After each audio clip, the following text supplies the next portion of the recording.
Guys, welcome back to my channel. I hope you guys are good. Guys, today we're going to be reacting to Let's Talk About Your Religion Then. Douglas Murray silences Muslim politician with facts. Guys, let's go right to this video.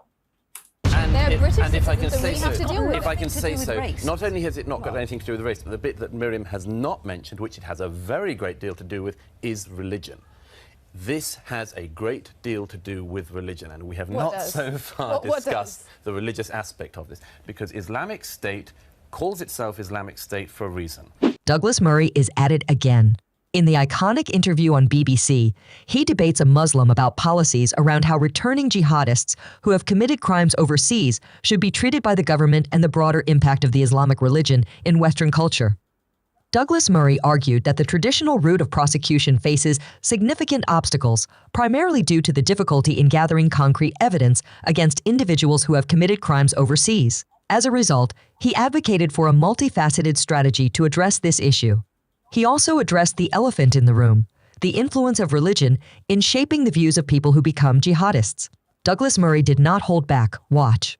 Miriam, why do you say that it's there's a racial aspect to taking away somebody's citizenship if they're suspected to be an Islamic extremist? Because where are you supposedly sending them back to? Let's take the most recent case of a young man who is who's of Vietnamese origin, but who's a British citizen. This is the one going through the Supreme Court. Absolutely, he's going through the Supreme Court at the moment. Britain wants to take away his citizenship. Vietnam says he's got nothing to do with us. He's not a Vietnamese citizen as far as they're concerned. The only reason that we can consider taking away his citizenship is because we do not regard him as fully British. And that was a racialised concept. If I could just correct that. That's correct me, would you? The problem about what Miriam's just said, among other things, is you can do the thought experiment another way.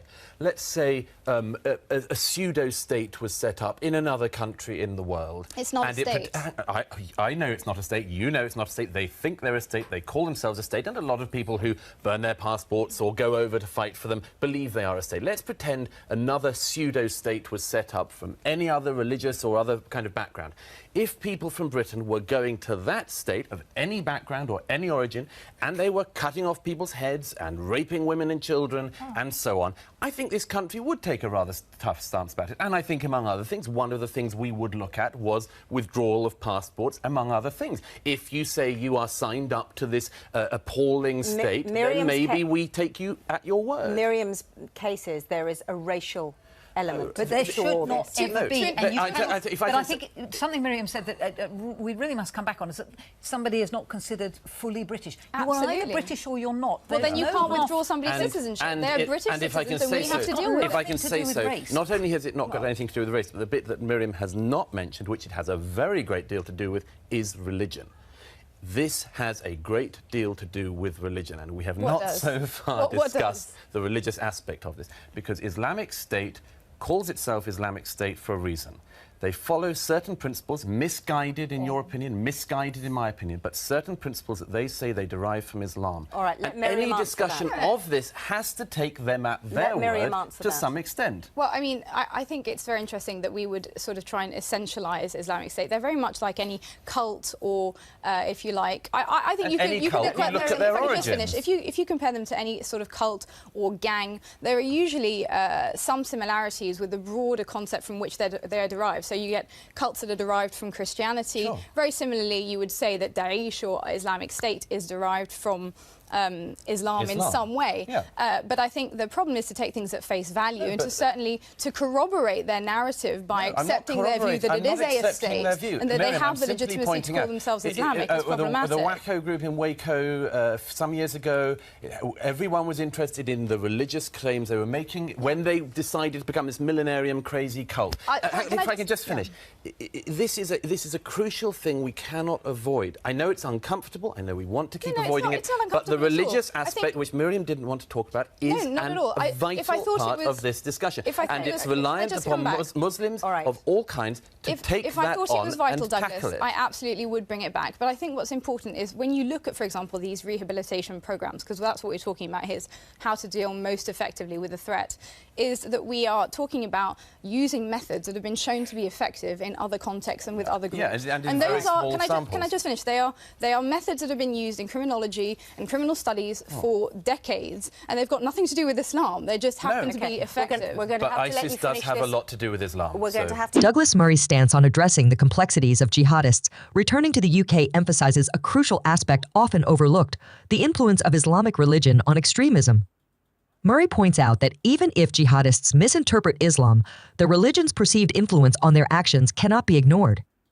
Douglas Murray has been vocal about the challenges of integrating Islamic beliefs within Western societies, particularly concerning the radical interpretations that lead to jihadist ideologies.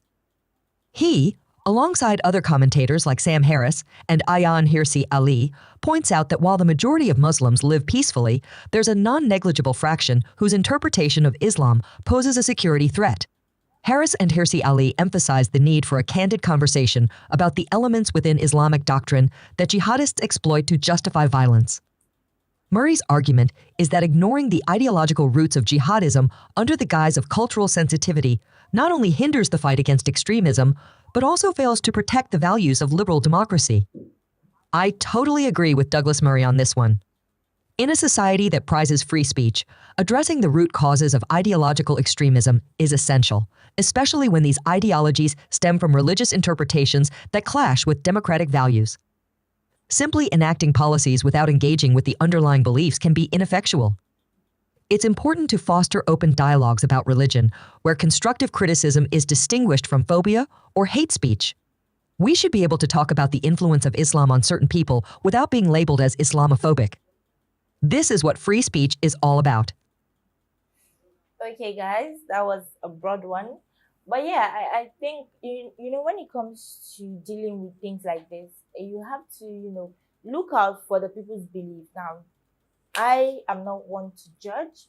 I love my religion. I'm a Christian and I love Islam too. I mean, I have lots and lots of Islam friends and family. So, you know that when it comes to, the religion, I'm not one to hate. So, but the thing is, I have seen a lot of Muslims interpret their religion in ways which shouldn't be. Now, when I talk about this, when it comes to the terrorist aspects, you see that most terrorists tend to be like Muslims. If you hear of, most attack in places like Nigeria, you see that there's a Boko Haram crew. Now, they are Muslims. And most of what they do, the killings, the bombings, most of the things they do, you see, it tends to, you trace it back to, the beliefs they have about their religion. Because there are so many things they say, like, oh, killing this, that, and like it traces back, like it goes back to, the roots, the beliefs they have of their own religion. So I feel like a lot of Muslims, especially these terrorists, they tend to misinterpret Islam. Because I mean, there are so many Muslims out there, you see, they are peaceful, they are calm, having no issue at all, like we all cohabit in the society. But then this particular group of terrorists, which are, Muslims, they misinterpret the religion, and it's just a threat to, security and all. And I feel like it's bad, actually. It's really bad, because there was one time that someone went viral. This girl, I think she was preaching. She was a Christian. I think she was preaching. I can't remember exactly, but I know that she was stoned to death by a Muslim. Yeah, and that was one of the states. A student. They were all students. Now the thing is, these students were not. I don't know. I don't think they were arrested. And when they asked, they were like, "Oh, anyone who is tarnishing the image of Islam should be killed." Or I don't think it's left for you to kill someone. I feel like you should leave God to judge. I mean, isn't that right? Or is it really in Islam that you should kill someone?